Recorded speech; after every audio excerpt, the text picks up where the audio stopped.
ഒരു വീട്ടിൽ എല്ലാം ഒരുപോലെ ആയിരിക്കണമെന്നില്ല. പക്ഷേ സ്നേഹം മാത്രം ഒരുപോലെ തന്നെയാകും. അമ്മയുടെ ആ പരിചിതമായ ചിരി,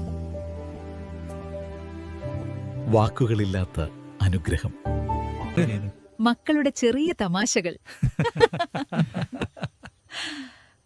വീടിനെ നിറക്കുന്ന സന്തോഷം, ഈ വീട്ടിലെ വെളിച്ചം, ഈ ചുവരുകൾക്കിടയിൽ നിറഞ്ഞു നിൽക്കുന്ന ഈ സ്നേഹം, ഇതെല്ലാം ഒരു വിളക്കിൽ നിന്നല്ല, ഒരമ്മയുടെ ഒരുമിച്ചിരുന്ന് ഭക്ഷണം കഴിക്കുന്ന നിമിഷങ്ങൾ, അവിടെയാണ് ബന്ധങ്ങൾ ശക്തമാകുന്നത്. തലമുറകൾ മാറിയാലും ഈ സ്നേഹം മാറുന്നില്ല.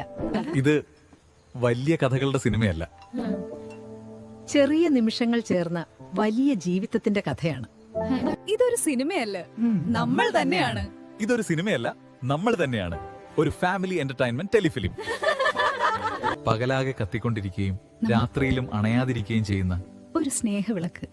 ജീവിതത്തിന്റെ ഓരോ വഴിത്തിരിവിലും നമ്മുടെ കൈ പിടിച്ച് നടത്തിയത്, നമ്മൾ വീഴുമ്പോൾ വാക്കുകളില്ലാതെ ചേർത്ത് പിടിച്ചത് നമ്മുടെ അമ്മയാണ്. കാരണം അമ്മയുള്ള വീട് ദൈവം നേരിട്ട് താമസിക്കുന്ന ഇടമാണ്. സ്നേഹവിളക്ക് ഒരു ജന്മത്തിന്റെ വെളിച്ചം. ഈ ലോകം മുഴുവൻ നിശബ്ദമായി മാറിയാലും ഞങ്ങൾക്ക് വഴി കാണിച്ചു തരാൻ നിങ്ങളുടെ സ്നേഹം മാത്രം